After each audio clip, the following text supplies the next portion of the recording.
अस्सलाम वालेकुम। आज हम लोग जो वीडियो है हमारी जो लेक्चर है वो है एक्सरसाइज 6.2 क्लास 11 का हमने स्टार्ट किया था। 6.1 इस आपके साथ शेयर कर दिए। वो हमारे पास पिक्टोरियल के हवाले से था तो वो वीडियो भी देख लो, इम्पोर्टेंट है। तो हमारे पास परमुटेशन के हवाले से ये 6.2 है और थोड़ा बहुत हमारे पास जो प्रोडक्ट प्रिंसिपल है और सम प्रिंसिपल है वो इसकी बात वीडियो में शेयर करूंगा, लेकिन कुछ थोड़ा सा आइडिया लेंगे, एग्जांपल लेंगे प्रोडक्ट प्रिंसिपल की, उसी की मदद से हम इसको ड्राइव करेंगे। तो सबसे पहले देख लेते हैं परमुटेशन हमें क्या कहता है। अब permutation is an arrangement without repetition. ठीक है, तो विदाउट रिपीटिशन क्यों लिखा है ये मैं बताऊंगा आपको। In a definite order of several object taking some और ऑल एट अ टाइम। तो परमुटेशन कुछ नहीं हमारे पास एक बल्कि अरेंजमेंट है। तो अरेंजमेंट में हमारे पास क्या होगा, हम विदाउट रिपीटिशन लेते कुछ जो है हमारे पास बुक में ऐसी एग्जांपल आ जाती है जो रिपीटिशन की होती है, लेकिन हम उसको भी परमुटेशन में डाल लेते हैं, लेकिन ये गलत बात है। हम सिर्फ परमुटेशन में विदाउट रिपीटिशन ही करते हैं। ठीक है, तो हमारे पास डेफिनाइट ऑर्डर होगा उसमें, तो ऑर्डर के बारे में बताऊंगा।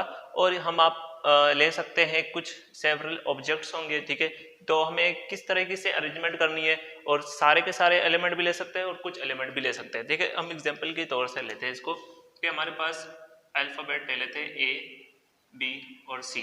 ठीक है, तो तीन हमारे पास अल्फाबेट है। अब हमें मिसाल के तौर पर दो अल्फाबेट लेके उसकी हमें अरेंजमेंट दिखानी है। ठीक है, टोटल एलिमेंट कितने हुए हमारे पास 1 2 3। ठीक है, तो हमें दो लेटर की अरेंजमेंट दिखानी है, तो हमें किस तरीके से दिखाएंगे। सबसे पहले जैसे मैंने इन दोनों में से ले लिया ए बी को, ठीक है, फिर ले लिया बी ए को। अब इस बार मैं क्या करूंगा, ए बी को छोड़ के हम बी सी ले लेंगे। ठीक है, देन बी सी, एंड इसी तरह इसका सी भी निकल आएगा। अब बी सी भी हो गया, हम ए सी को ले लेते हैं, तो ए सी एंड इसके साथ साथ सी ए। तो हमारे पास अगर जब हमारे पास टोटल एलिमेंट जो हमारे पास अरेंजमेंट कराने के लिए तीन है टोटल, और हमने दो दो की अरेंजमेंट की, तो हमारे पास कितने आउटकम्स निकले, यानी नंबर ऑफ वेज कितने निकले हमारे पास 6। ठीक है, तो अब डेफिनेट ऑर्डर का क्या मतलब है कि डेफिनेट ऑर्डर मतलब इसमें कुछ ऑर्डर रहेगा। ठीक है, देखिए ए बी और बी ए को हम अलग अलग परमुटेशन में शुमार करेंगे। ठीक है, जबकि अगर आप सेट की बात करते हैं तो सेट में हम 1 2 और 2 1 को एक ही सेट मानते हैं। ठीक है, इसी तरह आपके पास जब इसके बाद वाला जो टॉपिक है कॉम्बिनेशन, उसमें आप क्या करेंगे, ए बी और बी ए को एक ही कंसिडर करेंगे। ठीक है, तो देखो अब इसमें एक डेफिनेट ऑर्डर आ गया कि आप बी ए को और ए बी को अलग अलग कंसिडर कर रहे हैं, इसी तरह बी सी और सी बी को भी अलग अलग। तो आप कुछ भी एलिमेंट ले सकते हो, जैसे कि मैंने कहा सम टेकिंग सम, कोई दो चूज कर लिए या सारे के सारे चूज कर लिए। अगर 3 का बनाओगे तो 3 का भी हम इसी तरीके से करेंगे। तो अब ये तो हमारे पास प्रोडक्ट प्रिंसिपल की एग्जांपल है, इसी की मदद से हम एक और लेंगे और ये डेफिनेशन इसकी जो फार्मूला है वो ड्राइव कराएंगे with an example of product principle. ठीक है, तो इसको मैं अलग वीडियो में भी सिखाऊंगा आपको। देन नाउ अब हम क्या करते हैं, एक एग्जांपल ले लेते हैं नंबर्स की। ठीक है, फॉर एग्जांपल अगर हमारे पास है नंबर्स 0 1 2 3 4 5 6 7 8 और 9। ठीक है, अब मैंने ये नंबर्स दिया आपको जो कि हमारे पास 9 डिजिट्स है, सॉरी हाँ यस 10 डिजिट्स है। तो इसमें से आपको क्या करना है, एक पिन बनाना है। ठीक है, जैसे कि आप एटीएम कोड समझ लो, कोई भी पिन समझ लो, तो कितने नंबर का 4 डिजिट का। ठीक है, तो हमारे पास सम ऑब्जेक्ट्स ले लेंगे, इनमें से सम कोई भी आप 4 ले लो। अब 4 डिजिट के लिए हम क्या करेंगे, 4 डैश बना लेंगे। जब भी आप प्रोडक्ट प्रिंसिपल का जब क्वेश्चन करें तो इस तरह हम डैश बनाकर ही करते हैं। ठीक है, तो ज़्यादा ईजी रहता है। तो अब देखो, तो फर्स्ट प्लेस, ये सेकंड प्लेस, ये थर्ड प्लेस और ये फोर्थ प्लेस। अब मेरे पास कितने नंबर ऑफ वेज हैं कि हमें क्या कर सकते हो, कितने सॉरी नंबर्स है फर्स्ट प्लेस को फिल करने के लिए, और कितने नंबर्स हैं डिजिट्स हैं सेकंड प्लेस को और थर्ड प्लेस को और फोर्थ प्लेस को। फॉर एग्जांपल ये हमारे पास फर्स्ट प्लेस है, तो इसको फिल करने के लिए मेरे पास कितने ऑप्शन है, 0 से 9 तक मेरे पास 10 ऑप्शन है। ठीक है, अब चूंकि इसमें रिपीटेशन अलाउड नहीं है, परमुटेशन का है, वैसे तो आप एटीएम में 2 बार भी नंबर टाइप कर सकते हो, लेकिन हम ये केस ले रहे हैं परमुटेशन का। तो इसमें अब मैंने 10 ऑप्शन है मेरे पास, मैंने फॉर एग्जांपल ले लिया 1। ठीक है, तो 1 इससे कैंसिल हो गया। अब सेकंड प्लेस के लिए मेरे पास कितने ऑप्शंस बाकी है, 0 से 9 तक मैं 1 हटा दिया तो मेरे पास 9 ऑप्शन है। ठीक है, फिर थर्ड प्लेस के लिए आप देख लो मेरे पास 8 ऑप्शन रह जाएंगे, और फोर्थ प्लेस के लिए मेरे पास रह जाएंगे 7। ठीक है, अब चूंकि ये वाला जो हमारे पास इवेंट है, ये तमाम की तमाम चीज़ हम एक साथ परफॉर्म कर रहे हैं, तो इसमें क्या होगा इसमें हम आपस में इन सबको मल्टीप्लाई करेंगे, ठीक है। प्रोडक्ट आप प्रिंसिपल में क्या करते हैं, तमाम के तमाम इवेंट को एक साथ परफॉर्म कर रहे होते हैं, ठीक है। अब ये तो नहीं है कि मैं एक डिजिट ले लिया और एक मैंने बोला कि नहीं मैं बाद में सेलेक्ट करूंगा, नहीं, मेरे को चारों के चारों डिजिट को एक साथ ही परफॉर्म करना है। तो अब जब इन सबको मल्टीप्लाई करेंगे तो हमारे पास क्या आ जाएगा, प्रोडक्ट प्रिंसिपल का, यानी कि नंबर ऑफ वेज से निकल आएंगे। तो हम ये चीज ड्राइव नहीं कर रहे, आप मल्टीप्लाई करके चेक कर सकते हैं कि मेरे पास क्या आंसर आ रहा है, कितने नंबर ऑफ वेज निकल रहे हैं, अरेंजमेंट निकल रही है। हम क्या करने वाले हैं, परमुटेशन का फार्मूला ड्राइव करने वाले। तो मैं क्या करूंगा, 10 मल्टीप्लाई 9 मल्टीप्लाई 8 मल्टीप्लाई 7। अब फर्स्ट वाली एक्सरसाइज में 6.1 में हमने देखा था कि हम नंबर को फैक्टोरियल में कैसे चेंज करते हैं। तो उसमें हम क्या करते थे, इससे एक नंबर कम लेके फैक्टोरियल को मल्टीप्लाई किया।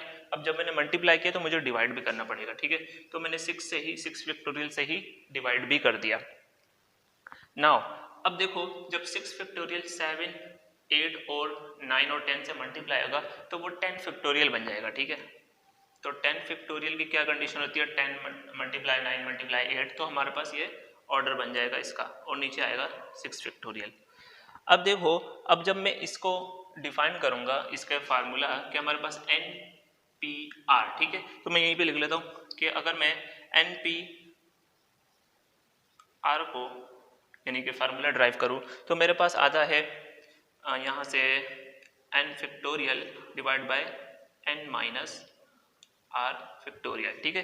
तो इसी को इस तरीके से भी मैं लिख सकता हूँ कि मेरे पास टोटल नंबर ऑफ एलिमेंट कितने हैं, 10, और मैंने सेलेक्ट कितने किए, तो मेरे पास 4 सेलेक्ट किए, ठीक है। यहाँ पर n जो है वो total number of permutation number of element बताएगा, और r जितने आपने चूज किए, ठीक है। तो मेरे पास 10 थे इसमें और मैंने चूज किए 4। तो इसी को मैं देखो इस तरह से लिख सकता हूँ कि 10 फैक्टोरियल अपॉन, मैं 6 कैसे लिख सकता हूँ, 10 माइनस 4 का होल फैक्टोरियल, ठीक है। तो यही चीज बनेगी। अब देखो, ये वाली जो हमारे पास एग्जांपल थी जो हमने प्रोडक्ट प्रिंसिपल की वो भी असल में परमुटेशन ही है, ठीक है। तो परमुटेशन कहाँ से निकल के आ रहा है, आपका प्रोडक्ट प्रिंसिपल से निकल के आ रहा है। तो ये चीज हमारा फार्मूला बन जाएगा NPR, यानी कि जो हमारे पास जनरल फार्मूला होता है परमुटेशन का। इसी तरह से कुछ इसके टाइप्स हैं, आप समझ सकते हो कि हम स्पेसिफिक केस ले रहे हैं इसका। तो अगर मेरे पास, अच्छा हम इसको इस तरह के लिख सकते हैं कि यहाँ पर लिख लेंगे कि number of permutation of n object taking r at a time, ठीक है। तो हमारे पास ये number of permutation of n यानी कि कितने टोटल नंबर ऑफ हमारे पास डिजिट्स है या कोई भी एलिमेंट है, तो हम कितने ले रहे हैं, आर, यानी कि जो हम चूज कर रहे हैं। हमने 10 टोटल थे हमारे पास नंबर ऑफ डिजिट्स या एलिमेंट, और हमने 4 चूज करने थे। तो आर आपको बताएगा कि कितने चूज करने एट अ टाइम, और सॉरी टाइम यहाँ लिख लेंगे। तो अब जैसे कि अगर हम बात करें कि हमारे पास for example n number of objects है और हमें n ही चूज करने हैं, तो वो उसका फार्मूला क्या बन जाएगा, npn, ठीक है। तो npn में हमारे पास नथिंग बट वो n फैक्टोरियल ही होगा, ठीक है। तो किस तरह होगा, हम यही फार्मूला अप्लाई कर लेते हैं, पहले n फैक्टोरियल, फिर n माइनस आर भी n के बराबर है, तो हम यहाँ पर लिख लेंगे n factorial divide by n, और r भी n के ही इक्वल है, ठीक है। तो n माइनस n करेंगे तो हमारे पास क्या आ जाएगा, 0 फैक्टोरियल 1 के बराबर है। तो इस तरीके से हमारे पास इसका आंसर क्या आ जाएगा, n फैक्टोरियल ही बन जाएगा। देन हमारे पास सेकंड होता है कि अगर हम n हमारे पास नंबर ऑफ ऑब्जेक्ट्स है और हमें कोई एक चूज करना है, ठीक है। तो इसके लिए हमारे पास क्या होगा, तो n factorial divide by n minus r की जगह आप लिख लोगे 1, तो 1 फैक्टोरियल आ जाएगा। अब इसको सॉल्व करने के लिए हम किस तरह पता लगाएंगे कि अब हमारे पास n माइनस 1 है और n फैक्टोरियल को जब ओपन करेंगे तो इसमें से एक लेस हो जाएगा, ठीक है। n into n minus 1 factorial and divide by n minus 1 factorial, ठीक है। तो n माइनस 1 फैक्टोरियल, सॉरी यहाँ पर इधर आ जाएगा, से कैंसिल कर दोगे तो आपके पास आ जाएगा np1 n के बराबर। यानी कि आपने कोई भी नंबर ऑफ ऑब्जेक्ट्स लिए, ठीक है, total number of objects, for example इसी एग्जांपल को देख लो, अगर इसमें से मुझे एक चूज करना होता तो उसका क्या तरीका होता, उसका तरीका यही होता कि हम इन सबको आपस में ऐड करा लेते हैं, ठीक है। यानी कि मेरे पास कितने नंबर ऑफ वेज होंगे कि इसमें से एक चूज करूं, वो होंगे जितने ये टोटल नंबर ऑफ एलिमेंट है, यानी कि 10 एलिमेंट है, तो मैं इसमें से एक चूज करना है, तो वो कितने तरीके होंगे, 10 तरीके ही होंगे। तो आप यहाँ से एग्जाम्पल भी देख सकते हैं कि इसका आंसर क्या आ जाएगा, 10 आ जाएगा। देन हमारे पास अगर n नंबर ऑफ ऑब्जेक्ट्स है और हमें 0 चूज करना है, ठीक है, यानी कोई भी चूज नहीं करना, तो हमारे पास क्या तरीका होगा, कोई एक ही तरीका होगा, ठीक है, यानी 1 इसका आंसर होगा। लेकिन कैसे, आप फॉर्मूले से देख सकते हो कि हमारे पास n फैक्टोरियल, अब r क्या है, हमारे पास 0 है, तो यहाँ पर n minus 0 factorial, and then हमारे पास यहाँ से 0 माइनस करेंगे तो n फैक्टोरियल, और यहाँ पे n में से 0 गया तो n फैक्टोरियल रहेगा, ठीक है, एंड देन इससे कैंसिल कर लो, हमारे पास आ जाएगा 1, ठीक है। तो ये हमारे पास कुछ इसके केसेस थे कि अगर आपके पास इस तरीके से परमुटेशन पूछी जाए। अब ये नोट कर लो, हम क्वेश्चन की तरफ जाते हैं। तो अब आपके पास क्वेश्चन नंबर 1 पे आ गए हम। क्वेश्चन नंबर 1 में इवेलुएट द फॉलोइंग, तो कुछ हमें पार्ट्स दिए पे इसको इवेलुएट करना है, यानी कि हमारे पास परमुटेशन है, तो 20p3 मतलब कि NPR है, n हमारे पास ये टॉप पे लिखा होगा और r हमारे पास राइट बॉटम में लिखा होगा, ठीक है। तो सबसे पहले आप ये डिफाइन कर ले कि n और r क्या है, ठीक है, n इज 20 और r इज 3। तो NPR का जो आपको फार्मूला बताया वो नोट कर ले कि n factorial divide by n minus r का होल फैक्टोरियल। तो n की जगह आप लग लोगे 20, तो हमारे पास आ जाएगा, यहाँ पे लिख सकते हैं 20p3 निकालने वाले। देन हमारे पास 20 फैक्टोरियल आ जाएगा यहाँ पर, एंड देन 20 माइनस r हमारे पास क्या है, 3 है, तो 3 आ जाएगा यहाँ पर, ठीक है, होल फैक्टोरियल आ जाएगा इसका। देन आप ये कर सकते हो कि 20 फैक्टोरियल डिवाइड बाय 20 में से 3 जाएंगे तो हमारे पास 17 फैक्टोरियल बन जाएगा। देन हम जब इसको सॉल्व करेंगे तो विदाउट कैलकुलेटर भी कर सकते हो, लेकिन हम क्या करेंगे, 20 को हम ओपन कर लेंगे कहाँ तक, 17 फैक्टोरियल से पहले, ठीक है, तो 17 से पहले 18 तक हम ओपन कर लेंगे इसको, मल्टीप्लाई 18 एंड देन 17 फैक्टोरियल, ठीक है। हमें जरूरत क्या है, हमारे पास 17 तक जरूरत है, तो यहाँ पर 17 फैक्टोरियल मल्टीप्लाई में और डिवाइड में दोनों को कैंसिल कर लो, ठीक है। अब जब इनको मल्टीप्लाई करोगे 20 इंटू 19 इंटू 18, तो वो आ जाएगा आपके पास लास्ट, इसको हम कैलकुलेट कर लेते हैं, तो 6840, ठीक है, देन इट इज NP3। तो ये हमारे पास आंसर आ जाएगा इसका, ये नोट कर लो। तो हमारे पास पार्ट 2 भी है इसी की तरह कि फार्मूला हमारे पास यही सेम रहेगा, n एंड r के लिए आपने क्या कर लेना है, n हमारे पास यहाँ पर 16 है एंड r हमारे पास है 4, ठीक है। तो फार्मूला आप नोट कर लो, मैं डायरेक्ट अप्लाई कर लेता हूँ कि हमारे पास 16p4 चाहिए, ठीक है। देन हमारे पास n होता है, n फैक्टोरियल मीन्स 16 फैक्टोरियल आ जाएगा, और n माइनस r का फैक्टोरियल। देन आप जब इसको ओपन करोगे हमारे पास, यानी इसको सॉल्व कर लो, 16 में से हमारे पास 4 गए तो आ जाएगा 12 फैक्टोरियल, एंड देन अब हमें 16 को वहां तक ओपन करना है कि हम 12 को खत्म करना चाहते हैं, ठीक है, तो 16 होगा 12 से एक कम तक, ठीक है, देन 16 15 14 एंड 13 एंड 12 फैक्टोरियल, ठीक है। तो अब 12 फैक्टोरियल हम कैंसिल कर सकते हैं इससे, तो हमारे पास 16p4 लिख लेते हैं, एंड देन तमाम को मल्टीप्लाई करने पर हमारे पास परमुटेशन का आंसर आ जाएगा, ठीक है। तो हम परमुटेशन का आंसर जल्दी से लिख लेते हैं कि जब इन तमाम को मल्टीप्लाई करोगे तो you will get 16p4 43680 is your answer. तो इसको नोट कर लो, हम नेक्स्ट पार्ट करते हैं। तो देखो पार्ट नंबर 4 में हमारे पास परमुटेशन का ही सवाल है। परमुटेशन को इस तरह राउंड ब्रैकेट में भी लिखा जाता है, लेकिन अब हमारे पास यहाँ पे नीचे जो चीज़ें हैं यानी 3,2 इस तरीके से पूछा गया है। तो अब हमारे पास टोटल नंबर ऑफ जो एलिमेंट है वो 8 है, यानी n तो है हमारे पास। अब r हम किसको ले, ये कन्फ्यूजन है।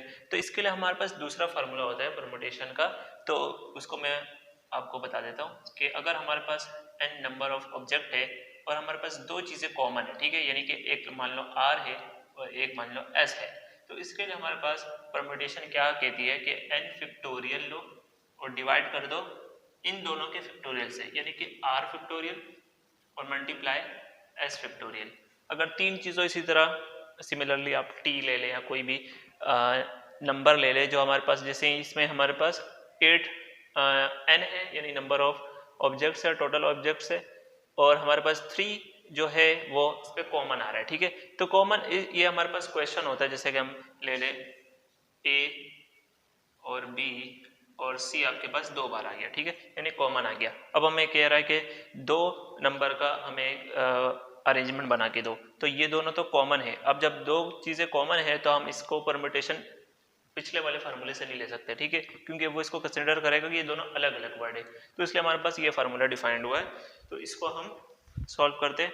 फिर जो न्यूमेरिकल वैल्यूज जो क्वेश्चन आएंगे तो उसमें भी हम इसी तरीके से सॉल्व करेंगे।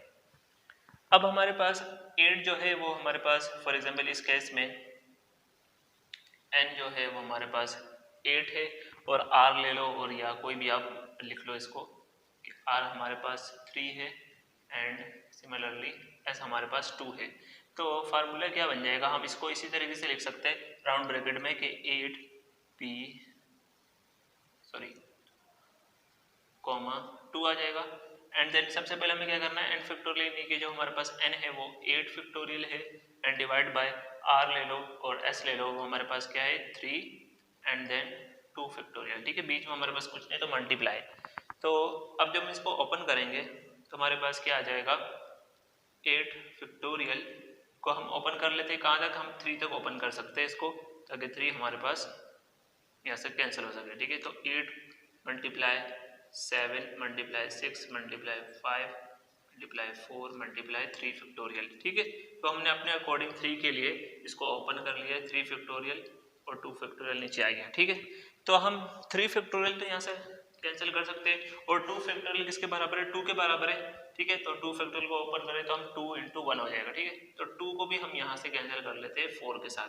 तो हमारे पास जो रिक्वायर्ड बच जाएगा वो 8 × 7 × 6 × 5 × 2 बच जाएगा, ठीक है। तो इसको हम मल्टीप्लाई करेंगे सिंपली, हमारे पास आंसर आ जाएगा। Then it will equal to 3360, ठीक है। तो इट इज योर आंसर। तो ये हमारे पास परमुटेशन थी 8 और 3, 2 की। तो नेक्स्ट भी क्वेश्चन इसी तरीके से आप करोगे, सिंपल ये फार्मूला लगा दोगे। तो हमारे पास मान लो कि n है 9 नंबर ऑफ एलिमेंट, ठीक है। तो हम इसको दूसरे कोई भी आप अल्फ़ाबेट नाम दे सकते हो, n के अलावा देने पड़ेंगे, ठीक है। तो हमारे पास मान लो s हो गया है 2 एंड देन हमारे पास r हो गया है 3 एंड देन t हो गया है 4, ठीक है। तो ये लिखना ज़रूरी नहीं, आप सिंपल इस फार्मूले के ज़रिए कोई भी आपके पास n दिया और जो जो हम चूज़ करने वाले हैं ऑब्जेक्ट वो दिए हो, तो आप सिंपली इनका फैक्टोरियल लो और मल्टीप्लाई कर लो, ठीक है। तो हम 9p 2, 3, 4 करने वाले हैं। तो ये क्या फार्मूला कहता है कि n फैक्टोरियल जो है हमारे पास उसको नोमिनेटर में लिखो और डिनोमिनेटर में इनका फैक्टोरियल, यानी 2 का फैक्टोरियल, 3 का फैक्टोरियल एंड 4 का फैक्टोरियल, ठीक है। तो हम 9 को ओपन करेंगे कहाँ तक कि हमारे पास 4 फैक्टोरियल आ जाए, ठीक है। कि अब 8 × 7 × 6 × 5 अब 4 फैक्टोरियल लगा देंगे, ठीक है। तो यहाँ पर 2 फैक्टोरियल है, 3 फैक्टोरियल है एंड देन 4 फैक्टोरियल, ठीक है। यहाँ पर डॉट लगा दो अगर आपको समझ नहीं आ रहा है, ये मल्टीप्लाई हो रहा है। देन 4 फैक्टोरियल से तो 4 फैक्टोरियल कैंसिल हो जाएगा। अब देखो यहीं पे मैं कर लेता हूँ, 2 फैक्टोरियल ओपन करेंगे 2 आ जाएगा एंड देन 3 फैक्टोरियल ओपन करेंगे तो हमारे पास कितना आ जाएगा 6 आ जाएगा, ठीक है। तो अब नेक्स्ट स्टेप पे कर लेना। अब यहाँ से 6 से ऐसा करते हैं, 6 को कैंसिल किया और यहाँ से 2 से हमने कैंसिल कर लिया, मान लो हमने यहाँ 8 को, ठीक है। तो हमारे पास बचा क्या 9 × 4 × 7 × यहाँ पर 5 बच गया, ठीक है। तमाम के तमाम को मल्टीप्लाई करेंगे and you will get your permutation, ठीक है। तो हमारे पास आ जाएगा 1 2 60। तो ये हमारे पास क्या आ जाएगा 9 परमुटेशन 2, 3, 4 का आंसर। तो नोट डाउन दिस। हम नेक्स्ट क्वेश्चन करते हैं इसके बाद। तब देखो क्वेश्चन नंबर 2 में हमें find the value of n in each of the following, यानी n की वैल्यू फाइंड करने को बोल रहा है और हमारे पास ये क्वेश्चन है np2 इक्वल है 30 के। तो हमें इसको क्या करना पड़ेगा, पहले np2 का जो फार्मूले के जरिए हम ओपन करेंगे, फिर हम इसको सॉल्व करेंगे। तो देखो फॉर एग्जांपल np r है, इसका हमारे पास क्या फार्मूला होता है n factorial divide by n minus r का होल फैक्टोरियल। तो अब हमारे पास np2 है, तो np2 के लिए हम ओपन कर लेंगे इसको। तो हमारे पास n है, n ही है, ठीक है फैक्टोरियल, और r है 2, यानी n माइनस 2 का होल फैक्टोरियल इक्वल है 30 के, ठीक है। तो इसके अकॉर्डिंग हमने फार्मूले के अकॉर्डिंग इसको ओपन किया है। देन अब हमें n फैक्टोरियल को इतना ओपन करना है कि n माइनस 2 फैक्टोरियल मिल जाए। जैसे कि हम अगर 3 फैक्टोरियल की बात करें तो 3 फैक्टोरियल को ओपन करते हैं 3 इंटू 2 इंटू 1। इसी तरीके से n फैक्टोरियल को जब ओपन करोगे तो n into n minus 1 into n minus 2 factorial, ठीक है। इस तरीके से हम ओपन करते हैं जैसे हम नंबर का ओपन किया था। तो देखो n factorial n minus 2 factorial को क्यों ओपन किया यहाँ तक, क्योंकि हमें इससे यहाँ से n माइनस 2 को कैंसिल करा देंगे, ठीक है। बचा क्या हमारे पास n into n minus 1 equal है 30 के। तो n इंटू n हमारे पास क्या हो जाएगा n स्क्वायर, और n इंटू 1 हमारे पास n हो जाएगा, एंड देन हम इसको भी यहाँ पर ले आते हैं। ऐसा करते हैं सिंपली 30 इक्वल है 0 के। अब हमारे पास ये क्वाड्रेटिक इक्वेशन बन जाएगी, इसको हम फैक्टराइज कर देंगे। तो हमारे पास फैक्टराइज करने पर n स्क्वायर, तो हमारे पास हमारे पास यहाँ पर -6n प्लस 5n माइनस 30, ठीक है। तो मैं उम्मीद कर रहा हूँ आपको फैक्टराइजेशन आती है। तो हमें सिंपली क्या करना था, प्रोडक्ट लेंगे इसका, तो हमारे पास क्या मिलना चाहिए 30 मिलना चाहिए, और हमारे पास ऐड कराने पर -1 मिलना चाहिए। तो ये हमारे पास फैक्टराइजेशन की हमने। देन हमारे पास यहाँ से n कॉमन लेंगे तो हमारे पास n माइनस 6 बच जाएगा, एंड देन हमारे पास 5 कॉमन ले लेते हैं, तो प्लस माइनस -5 6 हमारे पास कितना होता है 30। तो अब हमारे पास इनका जब हमने कॉमन लिया तो हमारे पास एक मिला n माइनस 6 और दूसरा मिल जाएगा n प्लस 5, ठीक है। तो n की दो वैल्यूज आ रही है, एक आ रही है n इक्वल 6, ठीक है, एंड देन n इक्वल है -5 के। तो देखो हमारे पास जो परमुटेशन में है ना, हम n को क्या करेंगे, सिर्फ पॉजिटिव लेकिन इनके परमुटेशन हम क्या निकालते हैं, नंबर ऑफ वेज निकालते हैं, यानी अरेंजमेंट निकालते हैं। वो तो नेगेटिव नहीं हो सकती, तो हम n can not be negative, तो हम सिर्फ n इक्वल 6 को ही कंसिडर करेंगे। This is your answer. तो देखो पार्ट नंबर 3 है, जो कुछ पार्ट्स मैं छोड़ रहा हूँ ना, इसका मतलब ये कि वो मैं आपको प्रैक्टिस के लिए दे रहा हूँ, तो आपने प्रैक्टिस लाजमी करनी है, तभी आपको पता चलेगा कि हमारे पास जो क्वेश्चन है वो मुश्किल है आसान है। तो नॉर्मली मैं मैक्सिमम क्वेश्चन करा दूंगा, तो जो क्वेश्चन मुश्किल होगा वो लाजमी कराऊंगा। तो देखो हमारे पास पार्ट नंबर 3 है कि n दिया हुआ और हमारे पास 8 इंटू 7 इंटू 6 दिया हुआ, तो हमारे पास n मालूम करना है, find the value of n। तो हम इसको क्या करेंगे, अब यहाँ पर n जो है नीचे लिखा है, इसका मतलब ये नहीं है कि ये हमारे पास टोटल नंबर ऑफ एलिमेंट है। टोटल नंबर ऑफ एलिमेंट यहीं पे हमारे पास ऊपर टॉप पे लिखा होगा, तो इसको भी हम r ही कंसिडर करके फार्मूला ओपन जैसा करते हैं वैसे ही करो कि हमारे पास जो टोटल है हमारे पास कितना है n है, तो n हमारे पास 8 है, 8 फैक्टोरियल अपॉन, अब हमारे पास 8 फैक्टोरियल में से इस जो हमारे पास n दिया हुआ है उसको माइनस करेंगे, n होल फैक्टोरियल, मैंने यहाँ पर 8 लिख लिया, 8 फैक्टोरियल, तो हमारे पास 8 इंटू 7 इंटू 6 आ गया, ठीक है। तो अब हमारे पास क्या करना है, सबसे पहले हम इसको फैक्टोरियल में चेंज करेंगे। तो देखो हमारे पास आ जाएगा 8 factorial upon 8 minus n factorial equal है 8 इंटू 7 इंटू 6। तो हम फैक्टोरियल में कैसे चेंज कर देते हैं नंबर को, जो इसके पहले वाला नंबर है, यानी कि जो 6 से एक नंबर कम है वो लिखो, उसका फैक्टोरियल अगर मल्टीप्लाई किया तो आपको डिवाइड भी करना पड़ेगा ताकि जो इक्वेशन है वो बैलेंस रहे। तो देखो अब जब हम इसको मल्टीप्लाई करेंगे 5 फैक्टोरियल को 6 इंटू 7 इंटू 8 से, तो ये हमारे पास सिंपली क्या बन जाएगा, इसको पहले उतार लेते हैं, तो ये बन जाएगा 8 फैक्टोरियल, ठीक है, और नीचे था 5 फैक्टोरियल। तो हमने 8 फैक्टोरियल क्यों बनाया, ताकि हम इसको यहाँ 8 फैक्टोरियल से 8 फैक्टोरियल कैंसिल कर लिया। अब बचा क्या हमारे पास 1 अपॉन 8 माइनस n फैक्टोरियल, तो हमारे पास आ जाएगा 1 अपॉन 5 फैक्टोरियल, ठीक है। तो क्रॉस मल्टीप्लाई करो, आपके पास क्या बच जाएगा, आपके पास 8 माइनस n फैक्टोरियल बराबर 5 फैक्टोरियल, ठीक है। तो क्रॉस मल्टीप्लाई करके निकाल लो या ऐसे लिख लो।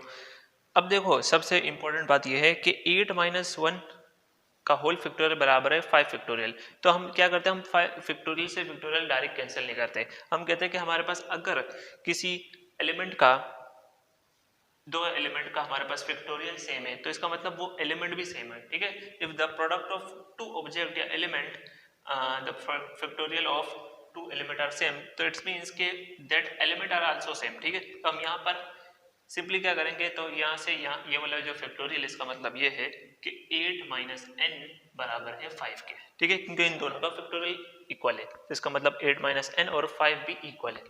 तो अब यहाँ से क्या आ जाएगा, हमारे पास n की वैल्यू आ जाएगी, ठीक है। तो माइनस n को उधर भेज देते हैं और 5 को इधर ले आते हैं, ठीक है। ये प्लस का हो जाएगा and then 8 minus 5 is 3, so the answer n is equal to 3।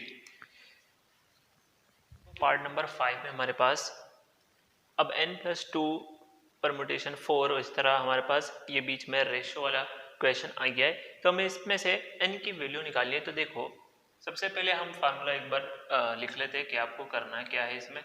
तो NP(r) इक्वल होता है हमारे पास n factorial divide by n minus r का होल फैक्टोरियल।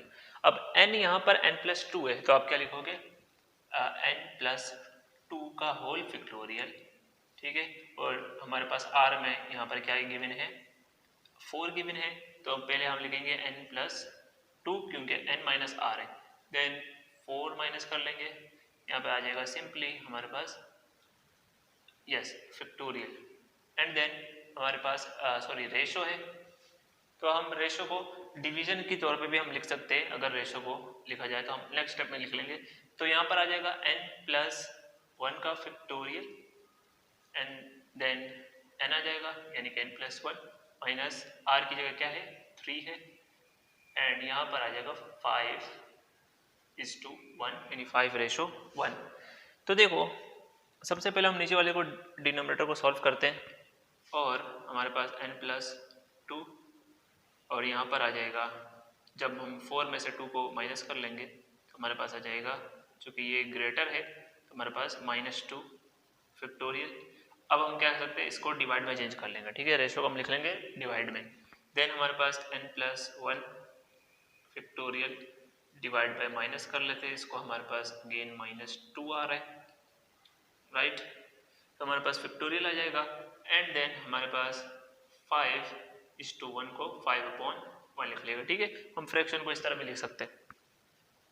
देन अब अपने n-1 और सॉरी हमारे पास क्रॉस मल्टीप्लाई होगा सबसे पहले, तो हम इसको रिपीट कर रहे हैं। देन डिवाइड को मल्टीप्लाई में चेंज किया तो ये हमारे पास क्या हो जाएगा, रेसिप्रोकल हो जाएगा, ठीक है, एंड देन n+1 नीचे आ जाएगा। यहाँ पर हम सिंपली 5/1 ही लिख लेते हैं। अब देख रहे हो हमारे पास जो n-2 है फैक्टोरियल, n-2 फैक्टोरियल से कैंसिल हो गया। देन n+2 फैक्टोरियल बचा, n+2 फैक्टोरियल, ठीक है। तो मैं सबसे पहले मैं पूरा नहीं लिख रहा, मैं नीचे लिख रहा हूँ n+1 फैक्टोरियल, ठीक है। तो अब जब मैं n+2 फैक्टोरियल को जब ओपन करूंगा तो मेरे पास क्या आ जाएगा, n+2 and then n+2 factorial को ओपन कर रहा हूँ तो n+2 में से 1 माइनस करूंगा, ठीक है। यही करते हैं ना हम, जैसे 5 फैक्टोरियल को ओपन किया तो 5, 1 माइनस किया 4 × 3 × 1 इस तरह होता है। तो हमने 1 माइनस किया, ठीक है, तो हम यहाँ तक इसको रोक लेंगे, ठीक है। 1 माइनस कर लिया, देन यहाँ पर 5/1। अब ये क्यों किया, क्योंकि हमें n+1 फैक्टोरियल चाहिए। तो यहाँ पर n+2 जब n+2 - 1 किया तो मेरे पास आ जाएगा n+1 फैक्टोरियल और डिवाइड में भी है n+1 फैक्टोरियल, ठीक है। यहाँ पर 5/1 को 5 ही लिख लो, ठीक है। तो देखो n+1 फैक्टोरियल कैंसिल हो गए, हमारे पास n+2 इक्वल है 5 के, यहाँ से हम 2 उधर भेज देंगे, then 5 - 2 n is equal to 3 and that is your answer. तो नोट कर लो इसको। तो क्वेश्चन नंबर 3 पे हम आ जाते हैं। क्वेश्चन नंबर 3 में in how many ways different batting orders are possible for a cricket team consisting of 11 players, ठीक है। तो हमारे पास एक क्रिकेट टीम दी हुई है जिसमें हमारे पास 11 प्लेयर्स है और हमें ये बताने के कितने वेज से हम उनका बैटिंग ऑर्डर डिसाइड कर सकते हैं, ठीक है। तो नंबर ऑफ वेज बताने। अब यहाँ पर एक चीज इंपॉर्टेंट है कि हमारे पास 11 नंबर ऑफ एलिमेंट है ये, ठीक है। नंबर ऑफ प्लेयर्स बोल दो और हमें चूज भी नंबर ऑफ प्लेयर 11 ही करने हैं। तो ये हमारे पास केस बन रहा है परमुटेशन में NPN का, ठीक है। तो उसके लिए हमने देखा था कि NPN का अगर कोई आ जाए हमारे पास केस, तो हम इसमें n फैक्टोरियल यानी कि हम इसमें क्या करेंगे, n फैक्टोरियल यानी जो 11 है, 11 से पूछ रहे तो 11 फैक्टोरियल इसका आंसर हो जाएगा। तो हम यहाँ पर एक तो शॉर्टकट मेथड ये परमुटेशन से भी कर सकते हैं कि सॉरी हमारे पास 11 चाहिए तो हम सिंपली क्या कर लेंगे 11 फैक्टोरियल निकाल लेंगे, विच इज हम 11 का फैक्टोरियल निकाल लेंगे तो हमारे पास आ जाएगा यस, तो 3991680, ठीक है। तो ये हमारे पास वेज होंगे जिससे हम ये ऑर्डर कर सकते हैं, मेंटेन कर सकते हैं, ठीक है। तो ये नंबर ऑफ वेज होंगे।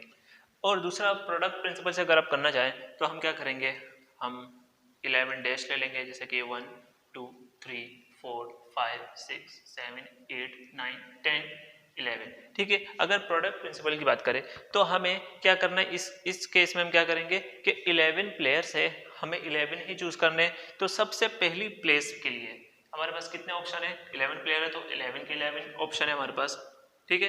अब मान लो हमने एक जगह भर दिया, ठीक है, एक फिल कर दिया। अब हमारे पास जो सेकंड प्लेस है यानी कि दूसरा जो हमारे पास हिस्सा है उसके लिए हमारे पास कितने ऑप्शन बचे, तो एक तो हमने चूज कर लिया, मान लो ये इसका कोई भी नाम दे दो, फॉर एग्जांपल हम S लिख लेते हैं कि S हमारे पास सेलेक्ट हो गया। अब हमारे पास टोटल ऑप्शन कितने बचे अगली प्लेस के लिए, वो है 10, फिर 2 सेलेक्ट हो गए। अब हमारे पास 9 ऑप्शन बचे अगली प्लेस के लिए, 8, फिर आ गया हमारे पास 7 6 5 4 3 2 1, ठीक है। तो ये क्या है हमारे पास प्रोडक्ट प्रिंसिपल का है, क्यों, क्योंकि हमारे पास तमाम के तमाम इवेंट क्या हो रहे हैं, एक साथ परफॉर्म हो रहे हैं, ठीक है।